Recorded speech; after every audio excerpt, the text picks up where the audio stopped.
부자로 착각한 남자. 병에 대해서 말하는 것, 그것은 아라비안 나이트를 즐기는 것과 같다. 윌리엄 오슬러.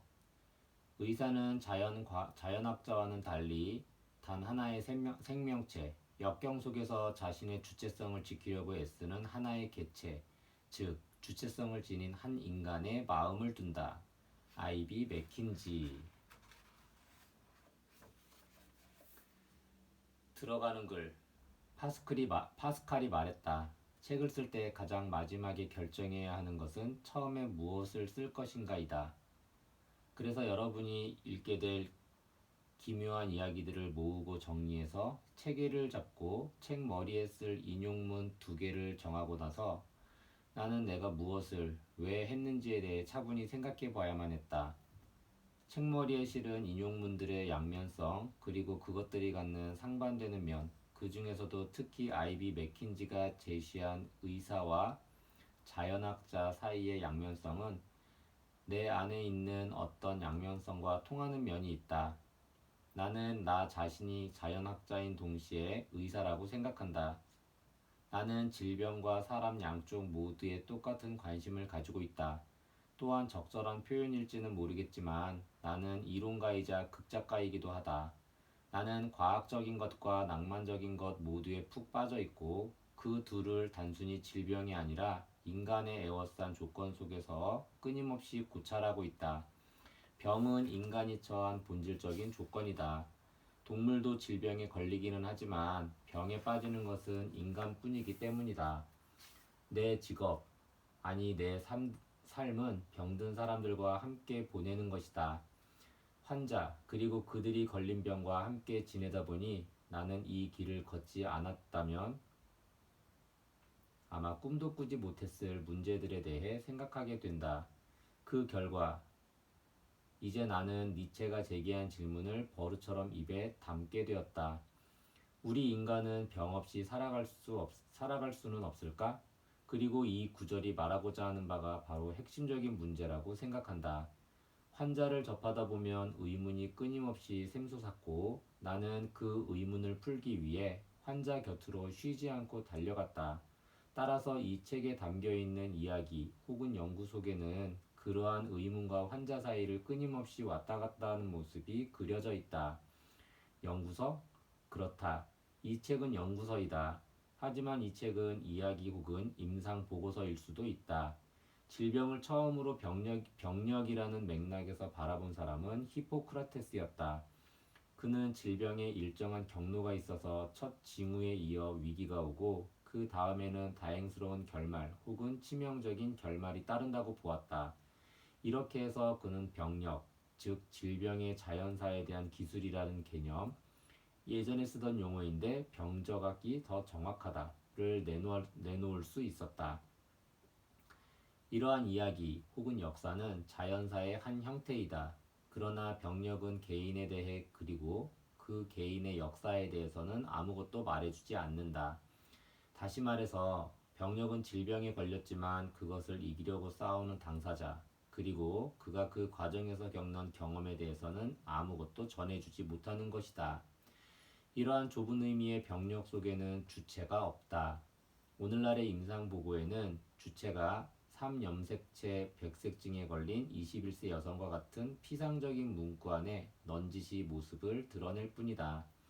이런 식의 병력은 인간이 아니라 쥐에 대해서도 똑같이 적용될 수 있다. 인간을 인간으로 바라보고 기록한 병력이라고 말할 수 없는 것이다. 인간이라는 주체, 즉 고뇌하고 고통받고 병과 싸우는 주체를 중심에 놓기 위해서는 병력을 한 단계 더 파고들어 하나의 서사, 하나의 이야기로 만들 필요가 있다. 그리고 그렇게 할 때에만 우리는 비로소 무엇이 뿐만 아니라 누가를 알게 된다. 병과 씨름하고 의사와 마주하는 살아있는 인간, 현실적인 환자 개인을 바라보게 되는 것이다. 고차적인 신경학 심리학 연구에서는 환자를 인간 자체로서 대단히 중시한다.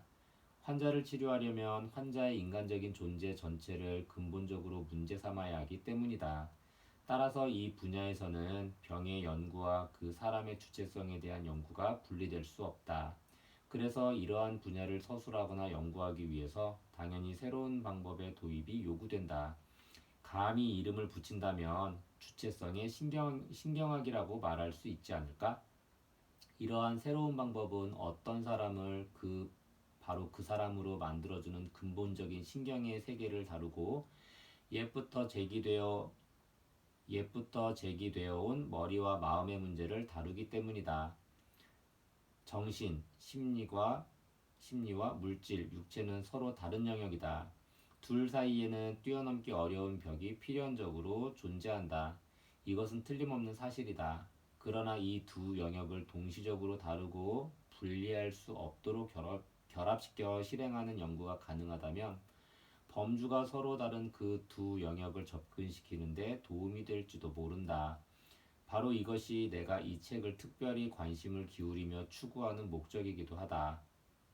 이 책에서 바로 이것이 내가 이 책에서 특별히 관심을 기울이며 추구하는 목적이기도 하다. 그리고 그것이 가능하다면 우리는 메커니즘과 생명이 교차하는 장소로 다가가 병리적 기술과 한 인간의 역사가 맞물리는 지점에 좀 더 깊은 관심을 기울일 수 있을지도 모른다. 인간미 넘치는 임상체험을 글로 남기는 습관은 19세기에 절정을 이룬 후 신경학이라는 객관적인 과학의 도래와 함께 쇠퇴하였다. 루리아는 이렇게 말했다. 글로 남기는 힘, 이것은 19세기의 위대한 신경학자와 정신과 의사들의 보편적인 자질이었지만 지금은 거의 사라지고 말았다. 우리는 이 힘을 반드시 회복해야 한다. 모든 것을 기억하는 남자와 지워진 기억을 쫓는 남자와 같은 루리아의 후기 저작은 그러한 상실된 전통을 되살리기 위한 시도였다. 그런 의미에서 이 책은 그토록 뿌리 깊은 이야기 전통으로의 회귀이다. 우리는 고전 속에서 영웅, 희생자, 순교자, 전사들의 원형을 만난다. 신경학의 환자도 다종 다양하며 우리는 그러한 인간의 모든 원형과 마주친다. 우리의 경험은 고전의 세계를 뛰어넘기도 한다. 왜냐하면 이 책에 담긴 기묘한 이야기 중에는 고전 속에서 존재하지 않는 인물이 등장하기 때문이다. 예를 들면 길 잃은 뱃사람을 비롯한 여러 명의 특이한 인물들은 고전에 묘사된 인간의 원형 그 어디에도 해당되지 않는다. 이 책에 등장하는 환자들은 상상을 뛰어넘는 나라를 여행한 사람들이다. 만일 그들이 가르쳐주지 않았다면 우리로서는 그런 불가사의한 나라가 있으리라고는 상상도 못했을 것이고 꿈도 꾸지 못했을 것이다. 그들이 묘사하는 나라는 그만큼 불가사의한 나라이다. 그들의 인생과 여행에는 탁월한 소설적 요소가 숨쉬고 있으며 그 때문에 나는 오슬러가 아라비안 나이트의 비유에 쓴 글귀를 책 머리의 인용문으로 골랐다. 그리고 바로 그 때문에 임상보고뿐 아니라 이야기를 해야겠다는 결심을 굳힌 것이다. 이러한 영역에서는 과학적인 것과 신비로운 것이 함께 얼굴을 내민다. 루리아는 신비로운 과학이라는 말을 쓰기를 좋아했다. 사실과 꿈 같은 이야기의 뒤얽힘. 이 책에 등장하는 환자들의 생애를 특징 짓는 것은 그 둘의 뒤얽힘이다. 이 점은 나의 책 깨어남에서도 마찬가지이다. 그렇다 하더라도 이 책에 등장하는 이야기들을 사실이 아니라고 거부할 수 있을까? 그 믿기 어려운 상상력에 감탄하지 않을 도리가 있겠는가? 그들의 이야기에 비견할 수 있는 것이 달리 또 있을 수 있을까? 유래가 없다면 비교할 수도 없다. 원형이라고 말할 수 있는 것도 없다. 새로운 상징, 새로운 신화의 시대가 도래한 것은 아닐까? 이 책에 실린 8편은 이미 발표한 글이다. 길 잃은 뱃사람, 메들린의 손, 자폐증을 가진 예술가는 뉴욕 리뷰 오브 북스 1984년, 1985년에 실렸다.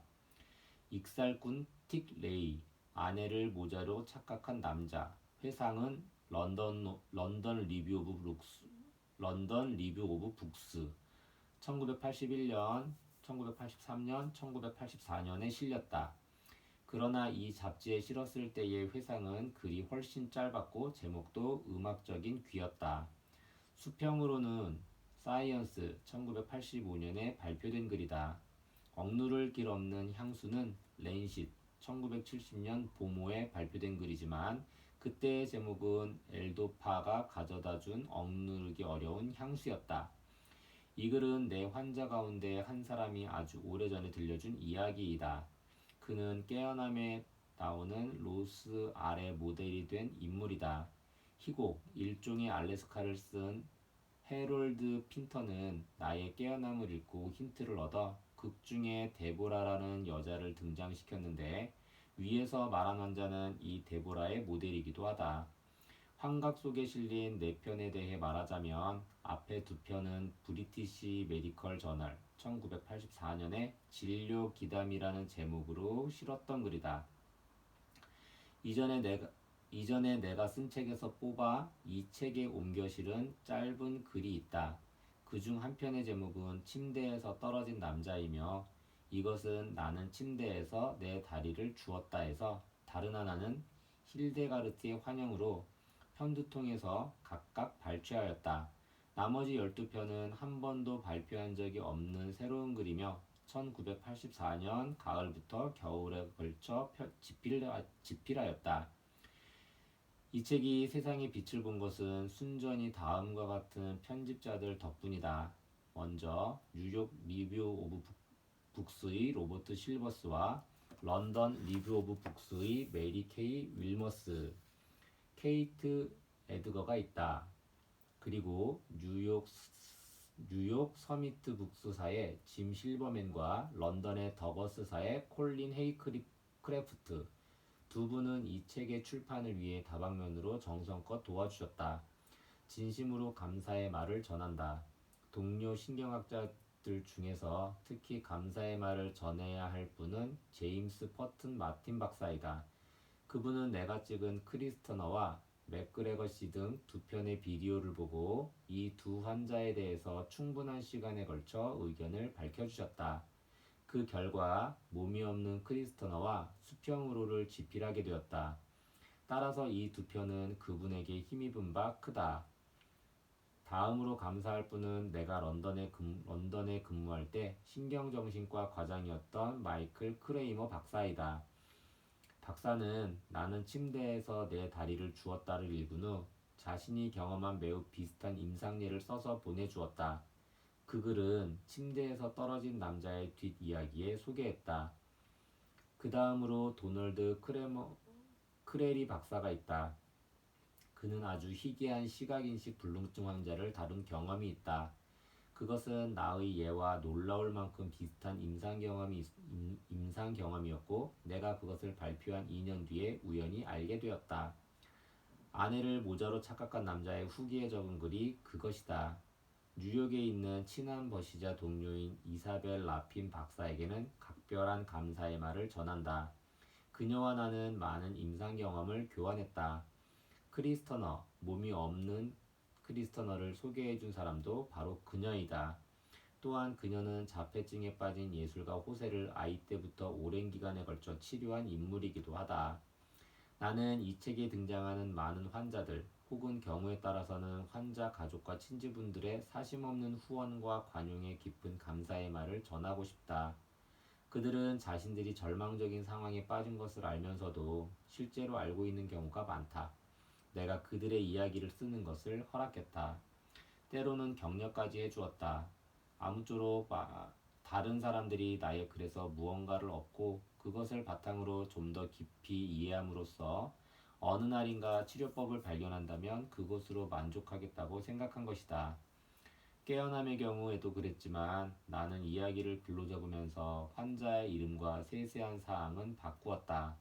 이것은 그들과의 개인적인 신뢰, 나아가 나의 직업적 신뢰와 관계된 문제이기 때문이다. 그러나 그들의 생활에서 근본적인 토대를 이루는 감정만은 하나도 빠뜨리지 않으려고 노력했다. 마지막으로 나의 훌륭한 조언자이자 의사인 그분께 깊은 감사의 말을 전하면서 이 책을 바친다. 1985년 2월 10일 뉴욕에서 올리버 섹스. 1부 상실. 그 누구의 동정과 도움도 받을 수 없다는 것. 이것 또한 가혹한 시련이다. 그는 장애인이지만 그것이 겉으로 뚜렷하게 나타나지 않는다. 그녀는 시각장애인도 아니고 신체가 마비되지도 않았다. 겉으로 나타나는 장애는 아무것도 없다. 따라서 종종 거짓말쟁이나 얼간이로 취급된다. 우리 사회에서는 밖으로 드러나지 않은 숨은 감각에 장애가 있는 사람들은 누구나 같은 취급을 받는다. 결손이란 용어는 신경학에서 매우 자주 사용되는 단어로 신경기능의 장애나 불능을 가리키는 말이다. 예를 들면 이 말은 말소리 상실, 언어 상실, 기억 상실, 시각 상실, 정체성 상실, 몸을 자유롭게 움직이는 기능의 상실, 그리고 그 밖에 많은 특정 기능 또는 능력의 결함이나 상실을 지칭할 때 쓰인다. 이러한 기능 장애들, 이것 역시 자주 사용되는 단어이다. 에는 그것들 각각을 지칭하는 우리들만의 전문 용어들이 있다. 소리 못냄증, 운동성 실어증, 언어 상실증, 읽기 언어 상실증, 행위 상실증, 인식 불능증, 기억 상실, 조화 운동 불능증 같은 것이 바로 그런 용어들이다. 이것들은 모두 질병이나 부상 혹은 발달 장애로 인해 환자들이 특정 신경 혹은 정신 기능의 일부나 전부를 상실하는 것을 말한다. 뇌와 정신의 관계에 대한 과학적 연구는 1861년에 시작되었다. 당시 프랑스의 브로카가 뇌 좌반구의 특정 부위에 손상이 생기면 그에 해당하는 특정한 장애, 즉 언어 상실증이 반드시 뒤따르는 것을 밝혀낸 것이다. 이러한 발견은 되뇌 신경학의 탄생으로 이어졌고 그 후 수십 년에 걸쳐 사람 뇌의 지도가 그려짐에 따라 언어, 지각 등의 능력은 각각 그에 해당하는 뇌의 특정 중추들이 관장한다는 사실이 밝혀졌다. 19세기 끝 무렵이 되자 좀 더 예리한 관찰자들이 등장했는데 그중 특히 프로이트는 자신의 책 언어 상실증에서 기존의 뇌 지도가 지나치게 단순하며 모든 정신활동에는 매우 복잡한 내적 구조가 있고 그와 똑같이 매우 복잡한 생리학적 원리가 있음이 분명하다고 주장했다. 인지나 지각 능력에 발생하는 특정한 장애를 연구하면 그 점은 더욱 분명하게 알 수 있을 것이라고 생각한 그는 인식 불능증이란 용어를 만들어내기도 했다. 그는 언어상실증이나 인식 불능증을 제대로 이해하려면 좀 더 새롭고 세련된 과학이 필요하다고 믿었다. 프로이트가 염두에 두었던 새로운 과학은 제2차 세계대전 기간에 러시아에서 모습을 드러냈다. A.R. 루리아 그리고 그에 붙인 R.A. 루리아, 레온체프, 아누킨, 번스틴과 그 밖의 여러 과학자들이 힘을 합쳐 새로운 분야를 창조하고 그것에 신경심리학이라는 이름을 붙인 것이다. 새로운 과학은 루리아의 일생에 걸친 연구에 힘입어 풍부한 결실을 낳았다. 그러나 혁명적인 중요성에 비해 신경심리학이 서유럽으로 전파되는 데는 오랜 시간이 걸렸다. 신경심리학은 인간의 상위 뇌피질 기능, 영업하는 1966년, 이란 기념비적인 책 안에서 체계적으로 집대성되었다. 또한 일종의 전기, 즉 병적학이라는 전혀 다른 방식으로 지워진 기억을 쫓는 남자, 영업하는 1972년에도 실렸다. 이 책들은 나름대로 거의 완벽하지만 루리아가 전혀 손을 못 댄 영역도 있었다. 인간의 상위 뇌피질 기능은 뇌의 좌반구가 관장하는 기능만을 다루었다.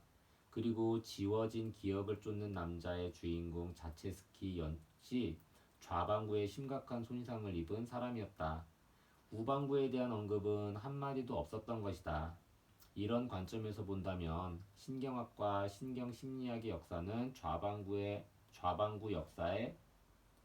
연구의 역사라고 해도 그리 지나친 말이 아닐 것이다. 열등한 반구라고 불리는 멸시를 당할 정도로 우반구에 대한 연구가 소홀하게 다루어진 중요한 이유 가운데 하나는 좌반구의 손상 부위와 그에 따른 증상을 밝혀내는 것이 비교적 쉬운 일이었던 데에 반해 우반구의 각 영역에 해당하는 증후군은 알아내기가 어렵다는 사실이었다. 우방구는 좌방구보다 좀 더 원시적인 것으로 비하되곤 했다. 반면 좌방구는 인간의 진화가 만들어낸 꽃으로 간주되어 왔다. 그리고 어떤 의미에서는 그 주장이 옳다. 좀 더 정교하고 전문화되어 있으며 영장류의 뇌, 특히 인간의 뇌에서는 가장 나중에 발달한 부분이기 때문이다. 그러나 사실을 인식하는 능력, 즉 생명체가 생존하는 데 있어서 생명체가 생존하는 데 반드시 있어야 할 능력을 담당하는 것은 우방구이다. 이 우방구에 컴퓨터가 연결되어 있고 그 컴퓨터에 해당하는 것이 좌방구이기 때문에 이쪽은 말하자면 프로그램과 도식에 해당한다고 말할 수 있다. 고전적인 신경정신학은 사실보다 도식 쪽에 관심을 기울였다. 따라서 우방구의 원인을 가진 증후군이 나타나면 그것을 특이하고 기묘한 현상으로 간주했다. 과거에도 우방구의 증후군을 연구하려는 시도가 없었던 것은 아니다. 예를 들면 1890년대의 안톤과 1928년의 페출. 그러나 우방구를 연구하려는 시도는 어쩐 일인지 번번이 무시되고 말았다. 참으로 불가사의한 일이다. 루리아는 말년에 지은 저서 중의 하나인 기능하는 뇌에서 약간의 지면을 할애하여 우방구의 증후군에 대한 고찰을 덧붙였다. 지극히 짧으면서도 대단히 흥미를 끄는 날카로운 고찰이었다. 그는 마지막에 이렇게 결론지었다. 지금까지 전혀 연구된 적이 없었던 이러한 결함은 좀 더 근본적인 문제 가운데 하나로 우리를 인도한다. 즉, 직관적 지각작용에서 우방구가 담당하는 역할이다. 대단히 중요한 이 분야의 연구는 지금까지 소홀히 취급되어 왔다. 나는 앞으로 작성할 논문에서 그 문제를 자세하게 검토할 생각이다. 결국 루리아는 죽음을 눈앞에 둔 마지막 몇 개월 동안 우방구를 다룬 논문 몇 편을 작성했다. 그러나 살아있는 동안에는 발표하지 못했고 그 후에도 소련에서는 출간되지 않았다.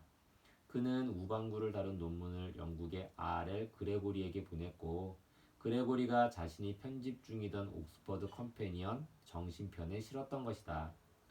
우방구를 연구하는 일이 어려운 까닭은 환자 스스로 자신의 증상을 알 수가 없고 게다가 외부 관찰자도 알기 어렵기 때문이다. 우방구 증후군에 시달리는 경우 환자 본인은 자기 자신에게 일어난 문제가 무엇인지를 알기가 어렵다. 불가능하다고 말해도 좋다. 바빈스키는 이 희귀하고 특수한 상태를 병식 결손증이라고 이름을 붙였다. 한편 외부 관찰자가 이러한 환자의 내면 상태를 상상하는 것도 매우 어렵다. 대단히 날카로운 관찰자라 해도 그렇다. 그가 지금까지 알고 있는 그 어떤 지식과 비교해도 전혀 다르기 때문이다. 좌방구 증후군의 경우에는 비교적 손쉽게 상상할 수 있다. 우방구 증후군은 좌방구 증후군과 거의 같은 빈도로 일어날 수 있다. 그럼에도 우방구 증후군이 신경정신학과 신경심리학의 문헌에 얼굴을 내미는 빈도는 터무니없이 떨어진다. 우방구 증후군의 서술이 1이라면 좌방구 증후군의 서술은 1000 정도의 비율이다. 마치 우방구 증후군 따위는 신경학의 체질과 어울리지 않는 이방인 취급을 당하는 꼴이다. 그러니 루리아가 말했듯이 우방구의 문제는 대단히 중요하다. 따라서 새로운 유형의 신경학이 또 하나 탄생한다고 해도 전혀 이상할 것이 없다. 우방구 증후군은 그만큼 중요하다. 그 새로운 유형의 신경학은 개인 주체의 과학이라고 말할 수 있을 것이다. 혹은 루리아가 즐겨 사용한 용어를 빌려서 낭만적 과학이라고 말해도 좋을 것이다. 왜냐하면 이 과학에서는 자기라든가 인격의 밑바탕에 있는 기초가 밝혀지고 검증되기 때문이다. 루리아는 이런 유형의 과학에서는 이야기의 형태를 빌리는 것이 가장 적절하지 않을까 하고 생각했다. 우방구에 중대한 장애가 있는 사람에 대해 그 자세한 병력을 서술하는 것이다. 즉, 지워진 기억을 쫓는 남자와 대비되는 병력사를 서술하는 것이다. 루리아는 죽기 직전에 나에게 보낸 편지에서 이렇게 말했다. 그러한 이야기를 설령 스케치 정도에 불과하더라도 꼭 발표하기 바랍니다. 그것은 엄청난 경이의 세계입니다. 솔직히 말해서 나는 이러한 장애에 각별한 흥미를 지니고 있다. 그것은 지금까지 거의 누구도 파고들지 않았던 새로운 세계를 열어주기 때문이다. 적어도 그러한 세계를 약속해주기 때문이다. 그리고 과거의 딱딱한 기계주의적 신경학과는 분명히 구분되는 좀 더 개방적이고 시야가 넓은 신경학과 심리학으로 나를 인도하기 때문이다. 당시 내가 흥미를 품었던 분야는 지금까지 말한 결손보다는 오히려 자기 그 자체를 비정상적으로 만들어버리는 신경장애였다. 이러한 장애에는 여러 가지 종류가 있을 것이고 또한 기능의 결손이 아니라 기능의 과잉이 원인인 것도 있을 것이다. 그렇다면 이 두 가지를 일단 구분해서 별도로 생각하는 방법이 타당할지도 모른다. 그러나 먼저 이것만은 못 박아두고 싶다. 즉 병이란 결코 상실이나 과잉만이 아니다. 병에 걸린 생명체, 다시 말해서 개인은 항상 반발하고 다시 일어서고 원래대로 돌아가려고 하는 주체성을 지키려고 한다. 혹은 잃어버린 주체성을 되찾으려고 하고 아주 기묘한 수단을 동원하면서까지 반드시 응한다. 이러한 수단을 조절하거나 유도하는 것은 분명히 신경조직에 대해서는 과도한 요구일 수도 있겠지만 의사인 우리들의 기본적인 의무이다. 아이비 맥켄지는 이 점을 당당하게 서술했다. 도대체 병의 본질이라든가 새로운 병이란 것은 무엇을 뜻하는 말일까? 의사는 자연학자와는 달리 다양한 생명체들이 환경에 적응하는 방식을 이론화하는 것보다 단 하나의 생명체, 역경 속에서 자신의 주체성을 지키려고 애쓰는 하나의 개체, 즉 주체성을 지닌 한 인간의 마음을 둔다. 정신의학은 훨씬 오래전부터 이러한 역동적인 활동, 즉 수단과 결과가 아무리 기묘하더라도 정체성을 지키려고 하는 노력에 주의를 기울여왔다. 특히 프로이트는 이 방면에 매우 심혈을 기울였다. 프로이트에 따르면 편집광의 망상이란 산산이 부서져 혼돈으로 변한 세계를 무언가에 의해 보상받고 다시 한번 재구축하는 노력의 결과라고 한다. 따라서 노력한다는 점이 중요하지 수단이 잘못되었다는 것은 전혀 중요하지 않다. 프로이트와 똑같은 견해를 아이비 맥켄지는 이렇게 피력했다. 파킨슨 증후군의 치료란 혼돈에서의 복구라고 말할 수 있다. 조화를 이루던 것이 무너지고 최초의 혼돈이 온다. 그것이 재활주도를 통해 아직은 불안정한 토대 위에서 재통합되는 것이다. 깨어남은 어떤 하나의 병으로 인해 발생한 혼돈의 복구와 재통합을 묘사한 연구이다. 따라서 이 저작에 이어지는 연구는 하나가 아니라 다양한 병으로 인해 발생한 혼돈과 그것에서 빠져나오는 복구와 재통합이어야 한다. 제1부 상실에서 가장 중요한 것은 지극히 특수한 시각적 인식 불능증의 예, 즉 아내를 모자로 착각한 남자일 것이다. 나는 이것이 근본적으로 중요하다고 생각한다. 이러한 임상보고는 고전적인 신경학에서 공리처럼 믿어 의심치 않았던 고정관념에 대한 도전이다. 기존의 의견에 따르면 뇌의 손상은 그것이 어떠한 손상이든 추상적, 범주적인 태도, 이것은 쿠르트 골드슈타인의 용어이다. 를 상실시킨다. 이것이 마비 또는 상실된 인간에게 남는 것은 감정과 구체적, 즉흥적인 태도뿐이라는 것이다. 1860년대 슈링스 잭슨도 이와 거의 비슷한 견해를 밝혔다. 그러나 이 책에 실린 음악가 피 선생의 경우는 정반대이다. 그는 감정, 구체성, 개인적인 것, 현실적인 것 모두를 잃어버리고 그렇다고는 해도 이것은 시각의 세계에 대해서 뿐이지만 추상적, 범주적인 것만은 부둥켜 안고 살며 극히 비상식적인 행동을 하곤 했던 것이다. 잭슨 골드슈타인이 지금 이 사실을 안다면 과연 뭐라고 말할까? 나는 다음과 같은 장면을 이따금씩 상상한다. 그 두 사람에게 나의 환자 피를 진찰하게 한 다음에 이렇게 묻는 것이다. 자, 선생님, 어떻게 생각하십니까? 아내를 모자로 착각한 남자. 피 선생은 오랫동안 뛰어난 성악가로 명성을 날렸던 지방의 음악 교사였다. 그에게 이상한 증상이 나타나기 시작한 것은 음악학교에서 학생들을 가르치던 무렵이었다. 학생들이 자기 앞으로 다가와도 얼굴을 알아보지 못하는 일이 생긴 것이다.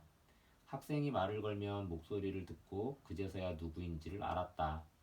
이런 일이 점점 더 빈번해지자 피 선생은 당혹스러워하기도 하고 멋쩍어하기도 하고 때로는 불안에 휩싸이기도 했다. 가끔은 웃지 못할 일도 벌어졌다. 상대의 얼굴을 알아보지 못할 뿐만 아니라 눈앞에 아무도 없는데도 사람의 얼굴이 보였기 때문이다. 거리를 거닐다가 소화전이나 주차요금 자동 징수기를 보면 마치 아이들의 머리라도 본 것처럼 행동하기도 했다. 그리고 가구의 장식을 향해 다정하게 말을 걸었다가 아무런 대답이 없어 깜짝 놀라기도 했다. 주변 사람들도 처음 한동안은 그가 착각을 일으키는 모습을 보고 웃어 넘겼다. 피 자신도 웃었다. 그에게는 남다른 유머 감각이 있었고 선문답처럼 들리는 역설과 과장이 그의 장기이기도 했기 때문이다. 음악적 재능도 여전히 눈부시게 빛을 발하고 있었다. 달리 아픈 데도 없었고 건강이 전보다 나빠진 것도 아니었다. 게다가 그의 실수들이 어찌나 익살맞으면서도 재기가 넘쳐 보이던지 심각하게 받아들이는 사람도 또 앞으로 뭔가 심각한 문제가 생기리라고 생각하는 사람도 없었다. 뭔가 문제가 있다는 생각이 들기 시작한 것은 그로부터 3년 후에 그가 당뇨병에 걸리고 나서부터였다. 당뇨병이 눈에 안 좋은 영향을 줄 수도 있다는 것을 알고 있었던 피 선생은 안과를 찾아가 진찰을 받고 자세한 검사를 받았다. 의사는 선생의 눈에는 아무런 이상이 없습니다. 하지만 시각을 담당하는 뇌 부분에 문제가 있네요. 저보다는 신경 전문의에게 가보세요. 하고 말했다. 피 선생이 나를 찾아온 것도 그 때문이었다. 일반적인 의미의 치매 증상이 없다는 것은 처음 만난 순간부터 바로 알 수 있었다. 그는 교양이 넘치는 매력적인 사람이었고 말도 또박또박 잘하는 데다 상상력과 유머 감각도 풍부했다. 그가 왜 나를 찾아왔는지 도무지 알다가도 모를 정도였다. 그러나 약간 이상한 점도 있었다. 나를 쳐다보면서 이야기하기는 했지만 뭔가 이상했다. 뭐라고 딱 꼬집어 말할 수는 없지만 내 느낌으로 그의 귀는 분명 나를 향해 주의를 기울이고 있었지만 눈은 아닌 것 같았다. 보통 평범하게 사람을 쳐다보는 그런 눈빛이 아니었던 것이다. 그의 시선은 한 곳에 고정되어 있지 않고 여기저기 옮겨 다녔다. 코, 오른쪽 뺨, 코, 오른쪽 귀, 뺨을 거쳐 다시 오른쪽 눈으로 마치 내 얼굴의 부분 부분을 자세히 연구하는 것처럼 보였다. 그러나 내 얼굴의 전체적인 모양이나 표정 변화는 보지 않는 것처럼 보였다. 하지만 그런 사실을 그 당시에 정확하게 파악하고 있었는지는 자신할 수 없다. 그저 뭔가 조금 이상하다고 느꼈을 뿐이었다. 시선 처리와 표정이 남들과 약간 달랐던 것이다. 그는 나를 바라보고 아니 훑어보고 있었다. 그런데 어디가 안 좋아서 오셨나요? 하고 묻자 그는 미소를 지으며 대답했다. 내가 보기에는 아무런 문제도 없어요. 하지만 사람들은 내 눈에 뭔가 문제가 있다고 생각하는 것 같아요. 그렇다면 선생님께서는 아무런 시각적인 문제도 못 느끼신다는 말씀이신가요? 그럼요. 아무런 문제도 없어요. 하지만 가끔씩 실수는 해요. 잠깐 밖으로 나와 그의 아내와 이야기를 나눈 다음 다시 방으로 돌아와 보니 피 선생은 창가에서 평온하게 창밖을 주의 깊게 바라보고 있었다. 아니, 바라보고 있다기보다는 듣고 있었다. 차 다니는 소리가 들리네요. 저기 멀리서 기차 소리도 들리고요. 마치 교향곡처럼 들리지 않나요? 혹시 오네게르의 퍼시픽 231이라는 곡을 아시나요? 정말로 멋진 사람이라는 생각이 들었다. 도대체 이런 멀쩡한 사람에게 어떻게 그렇게 심각한 문제가 생길 수 있는 걸까? 검사를 해보자고 하면 혹시 언짢아 하지 않을까? 물론 그러셔야죠, 의사 선생님. 늘 하던 일상적인 검사인 근육 강도, 팔, 다리 협조 기능, 반사 반응, 피로도 검사 등을 하는 사이에 불안감은 조금 가라앉았다. 그 역시 마찬가지였을 것이다. 처음으로 이상한 점이 눈에 띈 것은 반사 반응을 검사할 때였다. 왼쪽 구두를 벗기고 열쇠로 발바닥을 긁자 작은 이상 징후가 나타난 것이다. 시시해 보일지는 몰라도 이것은 반사 반응을 검사할 때 반드시 해야 하는 과정 중 하나이다. 그런 다음 그에게 신을 신어도 좋다고 말하고 검안경을 준비했다. 그런데 놀랍게도 그는 1분이 지나도록 신을 신지 않고 그대로 있었다. 좀 도와드릴까요? 뭘요? 누구를 도와주신다는 말씀이지요? 선생님이 신을 신는 건 말입니다. 아차, 신을 깜빡했군. 그는 마치 독백이라도 하듯 신 하며 난감해했다. 나는 다시 말했다. 선생님의 신 말이에요. 조금 전에 벗어놓았던 신말입니다. 그는 계속해서 아래쪽을 찾았지만 엉뚱한 곳만 열심히 보고 있었다. 그러다가 마침내 그의 시선이 자기 발에 가서 딱 멈추었다. 이게 내 신 맞죠? 내가 잘못 들은 것일까? 아니면 그가 잘못 본 것일까? 손을 자신의 발에 갖다 대며 이렇게 말하는 것이다. 제 눈이 이게 신 맞죠? 아닌가요? 아닙니다. 그건 선생님의 발이에요. 신은 저쪽에 있어요. 그런가? 어쩐지 발인 것 같더라니. 농담을 하고 있는 걸까?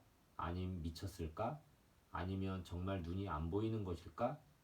이게 바로 그가 말하는 이상한 실수라면 그것은 내가 본 중에 가장 이상한 실수일 것이다.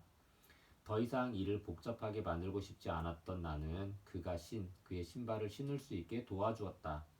피 선생은 아무런 문제도 안 된다는 듯 태연했다. 아니 오히려 즐기고 있는 듯했다. 나는 다시 검사를 시작했다. 왼쪽에 놓인 물건을 못 보는 일이 가끔 있기는 했지만 시력은 바닥에 떨어진 바늘도 쉽게 찾아낼 수 있을 정도로 아주 좋았다.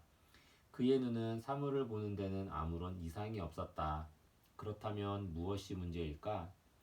나는 내셔널 지오그래픽지를 펼쳐서 그에게 보여준 다음 그 잡지에 어떤 사진이 있는지 말해달라고 부탁했다. 그의 반응은 아주 이상했다. 그의 눈은 내 얼굴을 쳐다볼 때처럼 여기저기로 빠르게 옮겨다니며 각각의 세세한 특징을 잡아냈다. 그 중에서도 특히 밝게 빛나는 것이나 색채, 형태에 대해 민감한 반응을 보이며 설명을 했다. 그러나 결코 장면 전체를 파악하지는 못했다. 마치 레이더 화면이라도 확인하는 것처럼 사소한 것은 잘 보았지만 전체적인 것은 안중에도 없었다. 사진의 전체적인 인상에 대해서는 관심도 두지 않았고 말을 하려 들지도 않았다. 풍경이나 전체적인 장면은 전혀 이해하지 못했던 것이다. 나는 모래 언덕이 끝없이 펼쳐져 있는 사하라 사막의 사진이 실린 잡지의 표지를 보여주었다. 이 사진이 뭐로 보이시나요? 강이군요. 물 위로 테라스가 딸린 작은 집이 있고 사람들이 테라스에 나와 식사를 하고요. 색색의 파라솔이 여기저기에 보이네요. 그는 표지에서 시선을 떼고 허공을 보면서 본다는 말이 맞기나 한 걸까? 사진에 있지도 않은 것들을 꾸며대서 말하고 있었다. 사진에 있지도 않은 강, 테라스, 색색의 파라솔을 상상하고 있는 것 같았다. 그의 얼굴에 나타난 미소를 보면 알 수 있었다. 그는 검사가 다 끝났다고 여겼는지 모자를 찾기 시작했다. 그는 손을 뻗어 아내의 머리를 잡고서 자기의 머리에 쓰려고 했다. 아내를 모자로 착각한 것일까? 그런데도 그의 아내는 늘 있어온 일이라는 듯 태연한 모습이었다. 내가 알고 있는 기존의 신경학 또는 신경심리학적 지식으로는 도저히 설명할 수 없었다.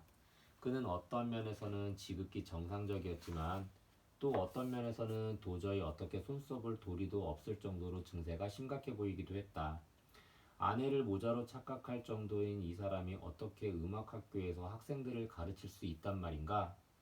생각할 시간이 필요했고 한 번 더 그를 만나봐야 했다. 그것도 그의 평소 모습을 가장 잘 볼 수 있는 곳, 바로 그의 집에서. 며칠 뒤 나는 피 선생의 집을 방문했다. 내 가방 안에는 시인의 사랑의 악보, 나는 그가 슈만을 좋아한다는 것을 알고 있었다. 와, 지각 검사에 필요한 여러 도구들이 들어 있었다. 피 선생의 부인은 세기 말에 베를린을 연상시킬 정도로 천장이 높은 방으로 나를 안내했다.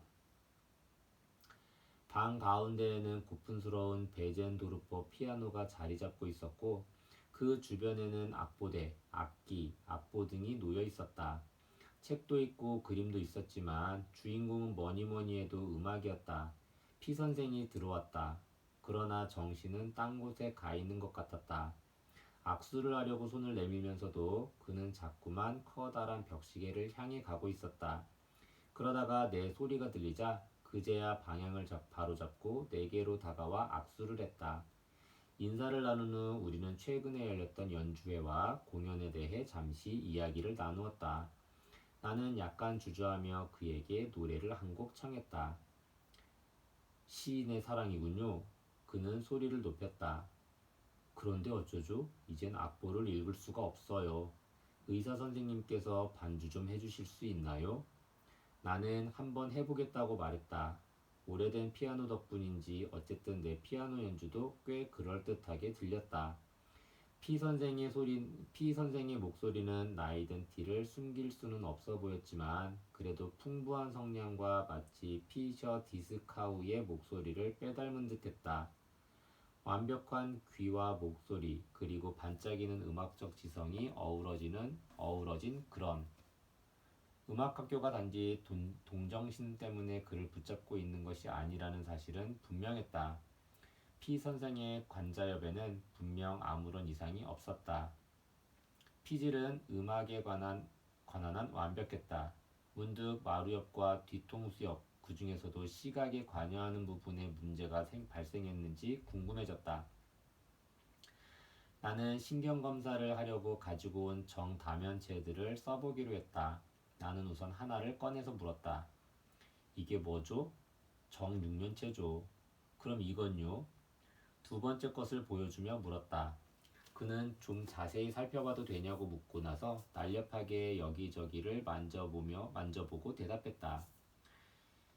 12면체네요. 더 이상 번거롭게 할 필요는 없을 것 같군요. 전 24면체라도 알아낼 수 있을 겁니다. 추상적인 형태를 인지하는 데는 아무런 문제도 없었다. 그렇다면 사람의 얼굴은? 나는 카드 한 벌을 꺼냈다. 그는 모든 카드를 제대로 골라냈다. 잭, 퀸, 조커까지도. 그러나 카드에 그려져 있는 그림은 모두 정형화된 것이기 때문에 그것만으로는 그가 얼굴을 보고 구별해냈, 구별해냈는지 아니면 그냥 패턴만을 보고 골라냈는지 판단할 수 없었다. 나는 가방에 넣어온 만화책을 보여주기로 했다. 이번에도 그는 대체로 정확히 골라냈다. 처칠의 시거, 쉬누즐의 코. 그는 두드러진 특징이 있는 사람의 경우는 누구의 얼굴인지 금방 알아맞혔다. 그러나 만화 역시 형식적이고 도식적이기는 매한가지였다. 나는 그가 진짜 얼굴, 즉 사실적으로 표현된 얼굴에는 어떤 반응을 보일지 알아봐야겠다고 생각했다. 소리가 안 나오게 한 채로 텔레비전을 틀자 베티 데이비스의 초창기 영화가 나왔다. 러브신이 나오는 장면이었다.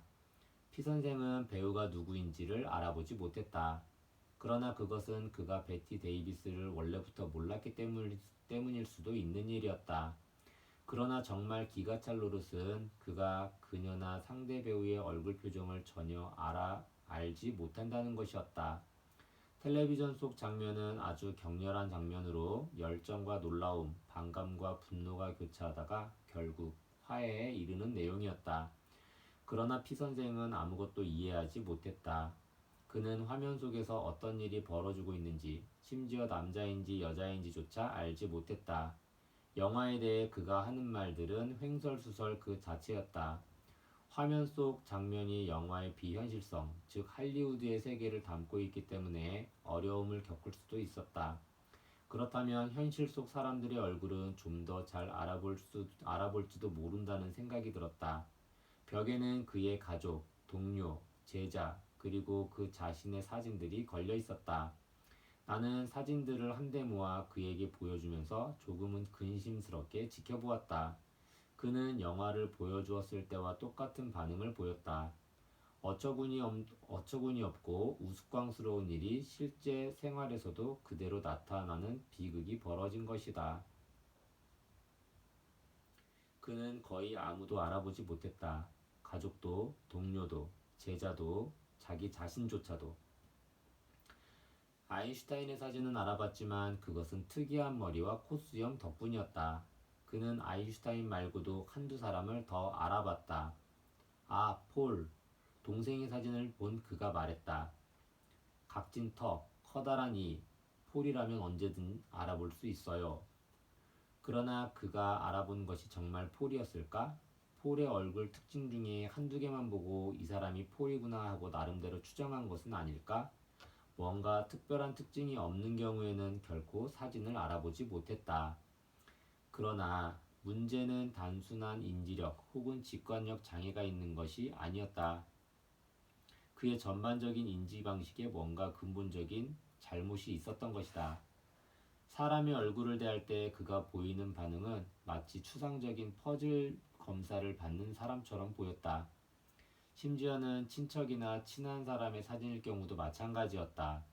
자기와는 아무런 관련도 없는 것을 대하듯 건성건성 보고 말 뿐이었다. 아는 사람의 얼굴을 대하는 표정이 전혀 아니었다. 사람이 아니라 물건의 특징을 찾아내려는 태도를 보였던 것이다. 사람을 대한다는 기색은 전혀 없었다. 그는 모든 것을 그저 형태로만 대했다. 게다가 자신이 본 것을 표현하는데도 무관심했다. 우리는 얼굴을 보면 그 사람의 개성을 알 수 있다고 생각한다. 즉, 얼굴을 통해 그 사람의 개성을 보는 것이다. 그러나 피 선생에게는 얼굴이 전혀 그런 구실을 하지 못했다. 그에게는 얼굴의 모습도 얼굴 속에 들어있는 내면의 개성도 아무런 의미가 없었다. 나는 그의 집에 오기 전에 집들에 들러 화려한 붉은 장미 한 송이를 샀고 그것을 윗주머니에 꽂고 있었다. 나는 그 꽃을 빼서 그에게 건네주었다. 그러나 그는 마치 표본을 받아든 식물학자나 형태학자 같은 행동을 했다. 꽃을 받는 사람의 태도와는 거리가 멀었다. 길이가 15cm 정도군요. 붉은 것이 복잡하게 얽혀있고 초록색으로 된 기다란 것이 붙어있네요. 나는 맞장구를 치며 말했다. 맞아요. 그게 뭐 같나요? 뭐라고 콕 꼬집어 말하기가 쉽지 않네요. 그는 당혹한 표정을 지었다. 플라토닉 다면체 같은 그런 단순한 대칭성은 없네요. 하지만 나름의 고차원적인 대칭성은 있을지 모르겠군요. 혹시 꽂힐지도 모르겠네요. 꽂힐지도 모르겠다고요?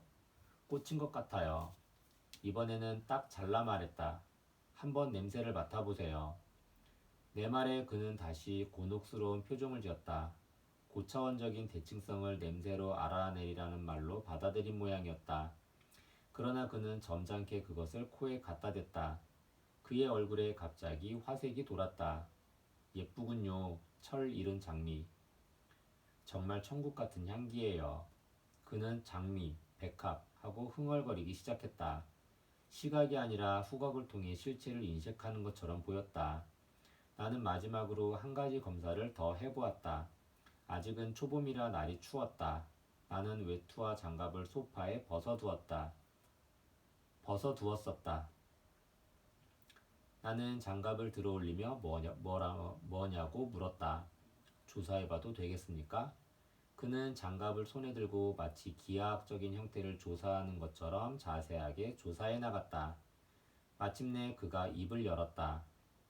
표면이 단절되지 않고 하나로 이어져 있군요. 주름이 잡혀 있군요. 또 주머니가 5개 달려 있는 것 같군요. 말하자면 그가 주저하며 말했다. 맞습니다. 설명을 하셨으니 이제 그게 뭔지 말해보세요. 그는 조심스럽게 말했다. 뭔가를 넣는 물건인가요? 그래요. 그런데 뭘 넣는 거죠? 안에다 뭔가를 넣는 거겠죠. 피 선생은 이렇게 말하며 웃었다. 피 선생은 그렇게 말하며 웃었다.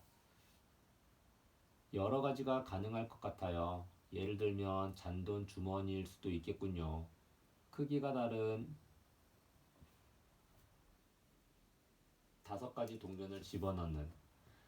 아니 어쩌면 나는 말이 엉뚱한 대로 흐르는 것을 막았다. 뭔가 흔히 보던 것 같지 않나요? 몸의 일부를 넣는 것이라는 생각은 안 드시나요? 그의 얼굴에는 뭔가를 알아냈다는 기색이 전혀 보이지 않았다. 나중에 우연히 그것이 무엇인지를 알아내고는 그는 소리쳤다. 아니, 이거 장갑이잖아 라고. 이런 모습을 보고 생각나는 사람이 하나 있었다. 바로 쿠르트 골드슈타인의 환자 라누터이다. 그는 물건을 실제로 사용해 보아야만 그것이 무엇인지를 인식할 수 있었다고 한다. 장갑을 보고 표면이 단절되지 않고 하나로 이어져 있다라고 말할 수 있는 아이는 단 하나도 없을 것이다. 그리고 아이는 장갑을 보면 그것이 손에 끼는 친숙한 물건, 즉 장갑이라는 것을 금방 알아차릴 것이다. 그러나 피 선생은 그렇지 않았다. 그는 어떤 물건 앞에서도 그것을 친숙한 물건으로 보지 않았다. 시각적인 면에서 볼 때 그는 생기가 없는 추상의 세계에서 길을 잃고 있었다. 현실의 시각 세계는 그에게 존재하지 않았다. 그에게는 현실의 시각적 자아가 없었다. 그는 사물에 대해 얼마든지 이야기할 수는 있었지만 그것들을 있는 그대로 보지는 못했다. 슈링스 잭슨은 언어상실증이나 좌방구 장애 환자들은 추상적이거나 명제적인 사고 능력을 상실한 사람들이라고 말한다. 그는 그런 환자들을 개에 비유한다. 사실은 개를 언어상실증 환자에 비유한다. 그러나 피 선생의 뇌는 기계처럼 정확하게 기능했다. 시각 세계에 대해 무관심하다는 면에서 그는 컴퓨터와 똑같았다. 더 놀라운 점은 그가 중요한 특징이나 도식적인 연관관계를 토대로 컴퓨터와 똑같은 방식으로 세계를 구성해낸다는 것이었다. 얼굴의 부분을 그린 그림 세트를 이용해 범인의 몽타주를 만들 때처럼 그의 그러한 도식은 현실과 전혀 대응하지 않더라도 나름의 의미는 가질 수 있다. 지금까지 내가 했던 검사로는 피 선생의 내면 세계에 대해서 아무것도 알 수 없었다. 그의 시각적 기억력이나 상상력에는 아직 아무런 이상이 없는 것일까?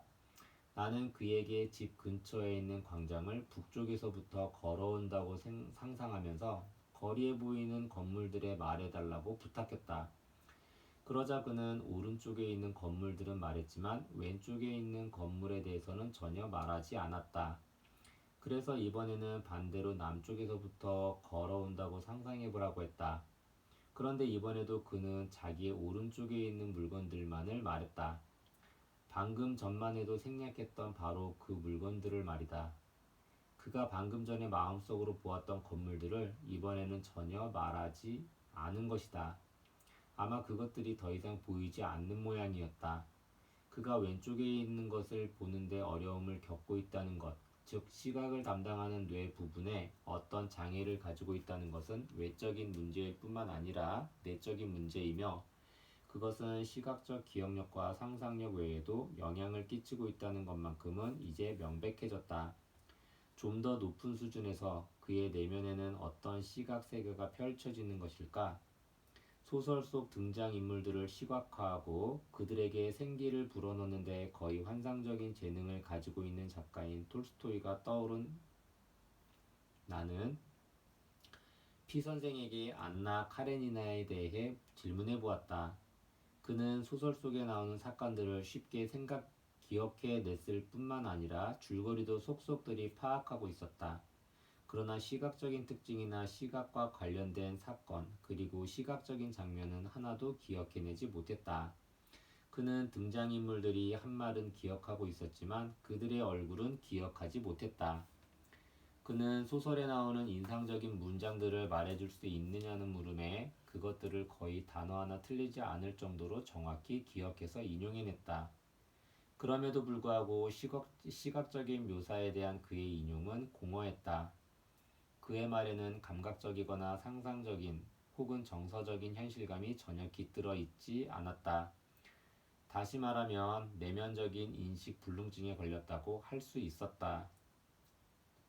헬렌 켈러가 시각적인 서술 표현을 할 수 있었다는 것을 나는 종종 불가사의하게 생각한다.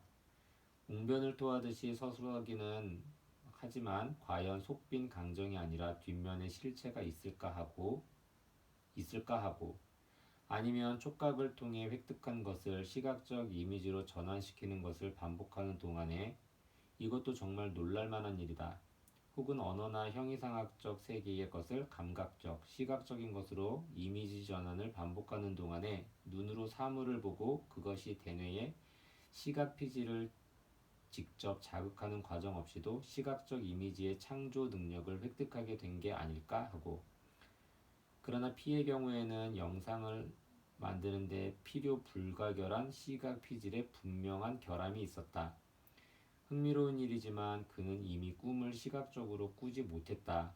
꿈속에서조차 모든 게 비시각적인 것으로 전달되었던 것이다. 그러나 모든 경우에 다 이런 장애가 발생한 것은 아니었다. 시각화 능력의 장애는 얼굴이나 장면의 시각화 또는 시각적인 면이 두드러지게 드러나는 이야기나 드라마의 경우에만 크게 드러났다. 시각화의 능력이 거의 없다고 해도 과언이 아니었다. 그러나 도식과 관련된 시각화에는 아무런 손상이 없었다. 아니, 더 강화되었다고 할 수 있다. 머릿속으로 체스 게임을 해보자 했을 때도 그는 체스판이나 말의 움직임을 머릿속으로는 그리는데 아무런 어려움도 느끼지 않았다. 아니, 나 정도는 쉽게 이길 정도로 대단했다. 루리아는 자체츠키가 게임할 수 있는 능력을 완전히 상실했지만 생생한 상상력만큼은 조금도 손상되지 않았다고 말했다. 자제츠키와 피선생은 모두 똑같은 세계에 살고 있었던 것이다. 그러나 그 둘 사이의 가장 안타까운 차이는 루리아가 말한 것처럼 자제츠키는 그 지옥 같은 상황에 굴복하지 않고 잃어버린 자신의 능력을 되찾기 위해 끈질기게 싸운 반면에 피선생은 그렇지 않았다는 것이다. 그는 자신이 무엇을 잃어버렸는지도 몰랐다. 하지만 그 둘 중 어느 쪽이 더 비극적일까? 둘 중 누가 더 지옥 같은 상황에 처한 것일까? 상황을 알고 있는 쪽? 아니면 아무것도 모르는 쪽? 검사가 끝나자 피 선생의 부인이 커피와 맛있어 보이는 케이크를 탁자에 차려놓고 우리를 불렀다. 피 선생은 노래를 흥얼거리면서 급히 케이크를 먹기 시작했다. 그는 빠른 동작으로 접시를 자기 쪽으로 끌어당긴 다음 멜로디에 맞춰 자연스럽게 이것저것 집어먹었다. 연신 노래를 흥얼거리며 케이크를 집어먹는 모습이 마치 물 흐르듯 자연스러워 보였다. 그러다 갑작스럽게 동작을 멈췄다. 문을 두드리는 소리가 크게 난 것이다. 깜짝 놀라 움찔한 그는 먹고 있던 동작을 멈추고 마치 꽁꽁 얼어붙은 사람처럼 미동도 하지 않고 가만히 앉아 있었다. 얼굴에는 당황한 기색이 역력했다. 여전히 탁자를 보고 있었지만 이제는 아무것도 보이지 않는 것 같았다. 탁자와 탁자 위에 놓인 케이크 모두 그의 눈에는 보이지 않는 듯했다. 그때 그의 부인이 커피를 따랐다. 커피 냄새가 코를 간지리자 현실로 돌아온 그는 다시 노래를 흥얼거리며 케이크를 먹기 시작했다. 궁금해졌다. 도대체 그는 어떻게 생활하는 것일까? 옷은 어떻게 입고 화장실에는 어떻게 가고 목욕은 어떻게 하는 것일까? 나는 부엌으로 그의 아내를 따라가 그가 어떻게 옷을 갈아입는지 등을 물어보았다. 식사할 때랑 비슷해요. 늘 두던 장소에 제가 남편의 옷을 갖다 둡니다. 그러면 노래를 흥얼거리며 혼자 별다른 어려움 없이 갈아입어요. 하지만 뭔가 방해를 받아 맥이 끊기면 완전히 아무것도 못하게 되죠. 그이는 입으려던 옷이 뭔지 잊어버려요. 자기 몸조차도 알아보지 못한답니다. 그이는 모든 걸 노래를 부르면서 해요. 먹을 때도, 옷을 입을 때도, 목욕할 때도 말이에요. 뭘 하든 노래를 부르면서 해요. 노래를 부르지 않고는 아무것도 할 수 없어요. 우리가 이야기를 나누는 동안 나는 벽에 걸린 그림에서 눈을 떼지 못했다. 그러자 피 선생의 부인이 말했다. 그래요. 그이는 노래뿐 아니라 그림도 잘 그렸어요. 학교에서 해마다 그림을 전시할 정도로요. 나는 그 그림들을 흥미롭게 둘러보았다. 그것들은 그림을 그린 시간 순으로 걸려 있었다. 그의 초기 작품들은 모두 생생한 느낌이 살아있는 사실적인 그림이었다. 게다가 아주 세밀하고 구체적이었다. 그러나 시간이 지날수록 생생함과 사실성도 구체성도 떨어져 갔다. 훨씬 더 추상적으로 변해간 것이다. 아니 기하학적이고 입체파적이기까지 했다. 아주 최근에 그린 그림들은 물감으로 선과 얼룩을 아무렇게나 되는 대로 그려넣은 것에 불과해 보였다. 적어도 내 눈에는 그랬다. 나는 부인에게 내 느낌을 그대로 이야기해 주었다. 그녀는 어머나 의사 선생님 그림 볼 줄 아시네 그림 볼 줄 모르시네요. 선생님은 예술적인 발전을 보지 못하시나요? 처음에는 사실주의였다가 나중에는 거기서 벗어나 추상적인 비구상 그림으로 발전했잖아요. 하고 말했다. 그렇지 않아요. 나는 속으로 생각했다. 차마 가련한 피 부인에게 그런 말은 할 수 없었다. 그의 그림은 분명 사실주의에서 비구상으로 다시 추상으로 바뀌어 갔지만 발전한 것은 화가 자신이 아니라 그의 병세였다. 시각인식 불능증은 더 심해졌고 그에 따라 사물을 재현하고 상상하는 능력, 구체성에 대한 감각, 현실감이 모두 파괴되어 가고 있었다. 그림들이 걸려있는 그 벽은 비극적인 병세를 전시하는 벽이었다. 그리고 그 그림들은 예술이 아니라 신경학의 세계에 속하는 것이었다. 그렇지만 부인이 한 말에도 일리가 있을지 모른다는 생각이 들었다. 왜냐하면 그의 병세와 그의 창작력이 투쟁하는 모습도 어느 정도는 보였기 때문이다. 그리고 희미하게나마 그 둘 사이의 융합도 보였다. 아마도 그가 입체파로 기울었던 시기에 예술적인 발전과 병리학적 발전이 함께 이루어졌을 수도 있고, 그래서 그것들이 독창적인 형태를 만들어낸 것일 수도 있다. 왜냐하면 구체성을 잃어가면서 추상성을 얻었고, 그래서 선, 경계, 윤곽성 등 모든 구조적인 요소들에 대해 전혀 다른 감각을 발전시켰을지도 모르기 때문이다. 그것도 사실은 구체성 안에 있지만 쉽게 알아차리기 힘든 추상성을 포착해서 그려내는 피카소의 능력에 버금갈 정도로 말이다. 마지막 그림들에서 전율을 느끼기는 했지만 그림들 속에 혼돈과 시각 인식 불능증의 흔적밖에는 보이지 않는다는 사실에는 변함이 없었다. 우리는 커다란 음악실로 돌아왔다. 베젠 도르퍼가 한 가운데 있었고 피 선생은 노래를 흥얼거리며 마지막 남은 과자를 먹고 있었다. 아, 섹스 선생님, 선생님께서는 절 아주 흥미로운 환자라고 생각하고 계시죠? 저도 인정합니다. 이제 저의 어디가 잘못되었는지 말씀해 주시고 조언도 해 주실 수 있습니까? 저로서는 어디가 잘못된 건지 말씀드릴 수가 없습니다. 다만 제가 보기에 좋은 점은 말씀드릴 수 있습니다. 선생님은 훌륭한 음악가이고 음악은 선생님의 삶 그 자체입니다. 만약 제가 처방을 내린다면 음악 속에 파묻혀서 생활하시라고 하고 싶습니다. 이제까지 음악이 선생님 생활의 중심이었다면 이제부터는 생활의 전부라고 생각하고 지내시라고 말입니다. 그때가 4년 전이었다. 나는 그를 2번 다시 만나지 못했지만 그가 세계를 어떻게 이해했는지 이따금 궁금해지곤 한다.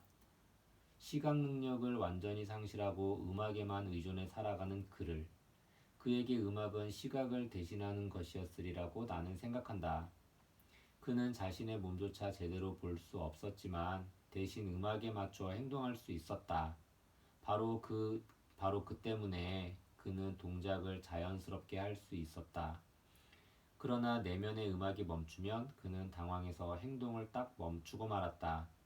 그리고 그것은 외부 세계에 대해서도 마찬가지였다. 나중에 그의 아내에게 들어서 알게 된 사실인데 그는 학생이 얌전히 앉아 있으면 누가 누군지 알 수 없었다고 한다. 이미지만으로는 파악할 수 없었기 때문이다. 그러나 학생이 몸을 움직이면 너 칼이구나 움직이는 모습을 보면 알 수 있지 하며 금방 누군지 알아맞히곤 했다는 것이다. 표상과 의지로의 세계에서 쇼펜하우어는 음악을 순수 의지라고 불렀다.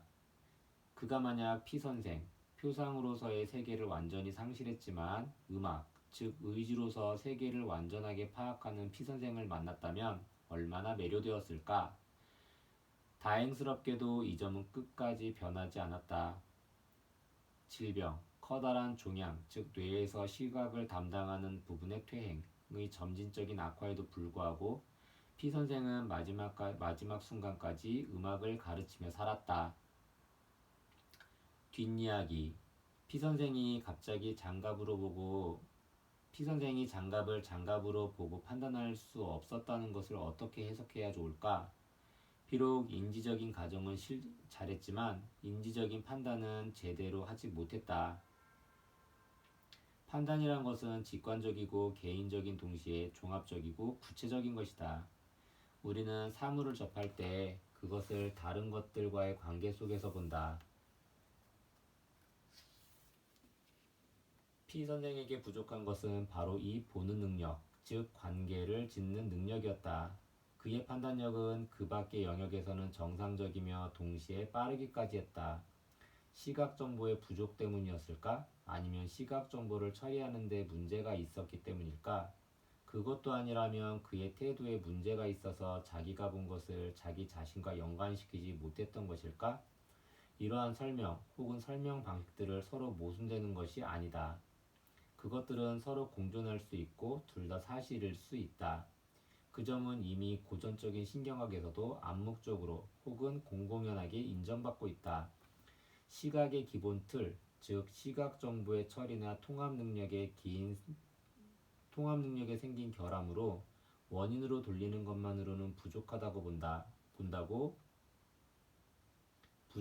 본 맥크레는 이를 암묵적으로 인정한 것이다.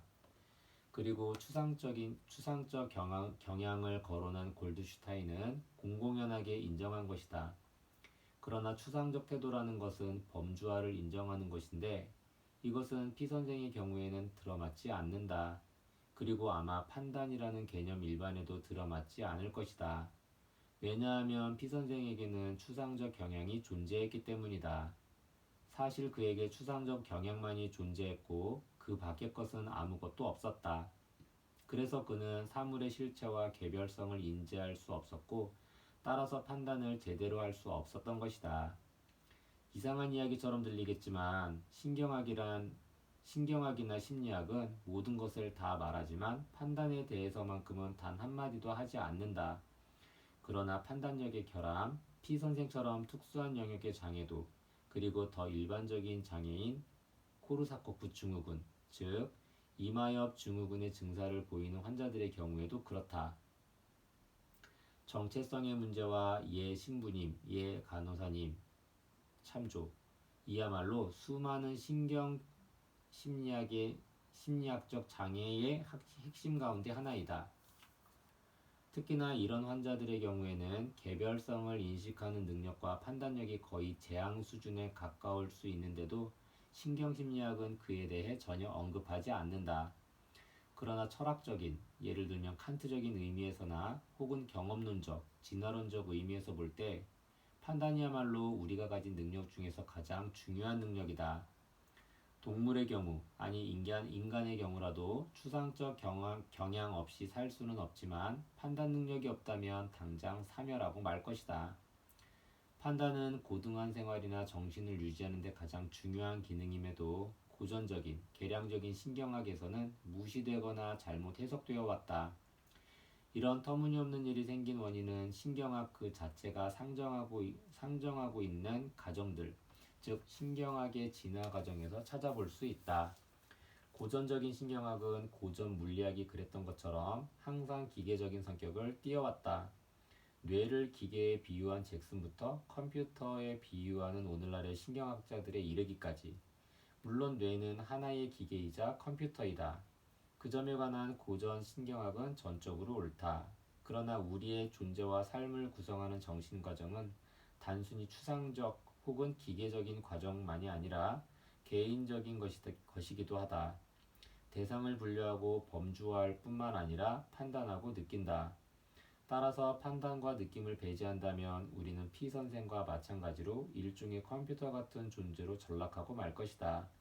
따라서 느낌과 판단이라는 개인적인 것을 인지과학에서 배제한다면 그 역시 피 선생과 똑같은 결함을 가지게 될 것이다. 즉, 구체적이고 현실적인 것을 파악하는 능력을 상당 부분 상실하게 되는 것이다. 우스꽝스러운 동시에 무서운 비유일 수도 있지만 현재 우리의 인지신경학과 인지심리학은 피 선생의 모습과 조금도 다를 바가 없다. 지금 우리에게 필요한 것은 피 선생이 그랬던 것처럼 구체적이고 현실적인 것이다. 그럼에도 우리는 그런 사실을 제대로 보지 못하고 있다. 우리의 인지과학 역시 피 선생과 마찬가지로 시각인식 불능증에 걸려 있는 것이다. 따라서 피 선생의 사례는 어떤 의미에서는 우리에게 던져진 하나의 경고이자 우화일 수도 있다. 판단이나 구체적인 것, 개별적인 것을 등한시하고 완전히 추상적이고 계량적으로만 변해가는 과학이 장차 어떻게 될지에 대한 경고 말이다. 나로서는 피치 못할 사정이 있기는 했지만 그렇다고 하더라도 피 선생의 예우를 계속 관찰해 더 실제적인 병리학적 연구를 진행하지 못한 일은 두고두고 아쉬운 일로 남았다. 피 선생과 같은 이상한 증상을 보이는 환자를 대할 때면 우리는 그러한 경우가 독특하고 유례없는 경우가 아닐까 하고 생각한다. 그래서 우연히 1956년에 나온 브레인지를 읽다가 피 선생과 이상할 정도로 똑같은 사례를 발견했을 때 아주 흥미로움과 반가움을 느꼈다. 아니 일종의 안도감까지 느꼈다. 이 학술지에 실린 사례는 정신학적으로나 현상학적으로나 피 선생과 비슷한 아니 거의 똑같은 증세를 보인 환자에 관한 것이었다. 다른 점이 있다면 그 환자의 경우는 피 선생과 달리 머리에 심한 손상이 있다는 점과 생활 환경이 완전히 다르다는 점 뿐이었다. 논문의 필자들은 이런 사례는 단 한 번도 보고된 적이 없는 장애라고 했다. 그리고 내가 그랬듯이 그들 역시 자신이 알아낸 사실들에 대해 무척 놀라워했다. 이 책을 쓰면서 알게 된 사실이지만 시각인식 불능증에 관한 문헌, 특히 사람의 얼굴을 인식하지 못하는 병에 대한 사례 보고는 얼마든지 많다. 특히 최근에 이와 같은 시각인식 불능증 환자에 대한 지극히 상세한 연구 1979년을 발표한 앤드루 커테츠 박사를 만날 수 있어서 나는 무척 기뻤다. 커테츠 박사가 해준 말 중에는 다음과 같은 예가 있었다. 얼굴 인식 불능증 증세가 점점 심해진 어떤 농부는 결국 자기가 기르던 소나 말의 얼굴까지 알아보지 못하게 되었다고 한다. 자연사박물관의 안내원이었던 또 다른 환자는 거울에 비친 자신의 모습을 보고 유인원의 입체 모형으로 착각했다고 한다. 피의 경우나 맥크레와 트롤의 환자의 경우와 같이 상대가 특히 살아있는 생물체일 경우에 터무니없는 착각을 일으키는 것이다. 흥미를 느끼는 독자는 맥크레와 트롤이 쓴 원논문 1956년을 읽어보길 바란다. 여기서는 원문을 인용해 그 개요만 간략하게 소개하기로 한다. 32세의 젊은 남자인 그 환자는 심한 자동차 사고를 당한 후 3주 동안 의식불명 상태에 있었다. 그는 사람의 얼굴을 알아보는데 심한 곤란을 느꼈다. 심지어는 아내와 아이들의 얼굴조차 알아보지 못했다. 그에게는 낯익은 얼굴이라고는 단 하나도 없었다. 그러나 그가 알아보는 얼굴이 셋 있었는데 그들은 모두 그의 직장 동료였다. 한 사람은 한쪽 눈을 심하게 껌뻑거리는 사람이었고 또 한 사람은 뺨에 커다란 점이 있는 사람이었고 마지막은 어찌나 키가 크고 비쩍 말랐는지 도저히 다른 사람으로 혼동할 수 없는 사람이었다. 맥크레와 트롤은 그 환자가 이들을 알아볼 수 있었던 것은 얼굴에 나타난 아주 두드러진 특징 때문이라고 설명했다. 일반적으로 그는 피 선생과 마찬가지로 목소리를 통해서만 사람을 알아보았다. 그는 거울에 비친 자기 얼굴조차도 제대로 알아보지 못했다. 매크로와 트롤이 자세히 설명한 것처럼 처음 회복기에 그는 면도를 하려고 거울에 들여다보다가도 거울 속 얼굴이 자기가 맞느냐고 묻곤 했다. 거울에 비친 것이 자기 자신의 얼굴이 분명하다는 사실을 알고 있으면서도 그는 얼굴을 찌푸려 보기도 하고 혀를 내밀어 보기도 하면서 한 번 더 확인하려 들었다. 거울 속의 얼굴을 자세히 관찰하는 일을 반복하면서 그는 느리게나마 그것이 자신의 얼굴임을 깨닫기 시작했다. 그러나 여전히 그처럼 단숨에 알아보지는 못했다. 그는 머리와 얼굴의 윤곽선, 그리고 왼쪽 뺨에 난 작은 점 2개를 확인하고 나서야 얼굴에 비친 것이 자기 자신의 얼굴임을 알았다. 그는 한번 힐끗 보는 것만으로는 눈앞에 있는 것이 무엇인지 알지 못했다. 한두 가지 특징을 찾아낸 후 그것을 근거로 추측하는 식의 방법을 썼지만 터무니없이 지나가는 경우가 많았다.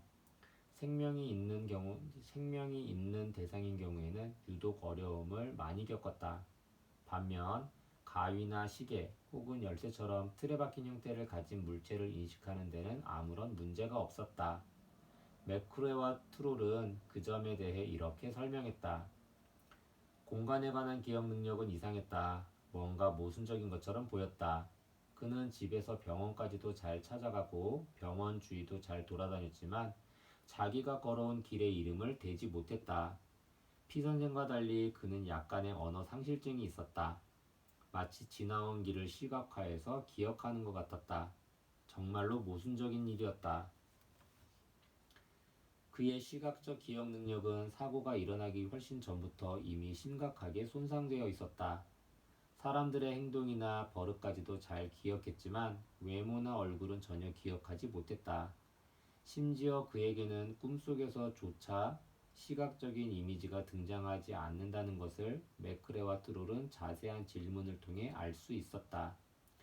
따라서 피 선생과 마찬가지로 그 환자도 단순히 시각적인 인식 능력에만 문제가 생긴 것이 아니라 시각적인 상상력과 기억력, 즉 시각적인 재현의 기본적인 토대가 되는 능력이 손상된 것이었다. 적어도 개인적이고 친숙한 구체적인 영역에서는. 마지막으로 재미있는 이야기 하나. 피 선생은 아내를 모자로 착각하기도 했지만 맥크레이 환자는 자기 아내를 전혀 알아보지 못했다고 한다.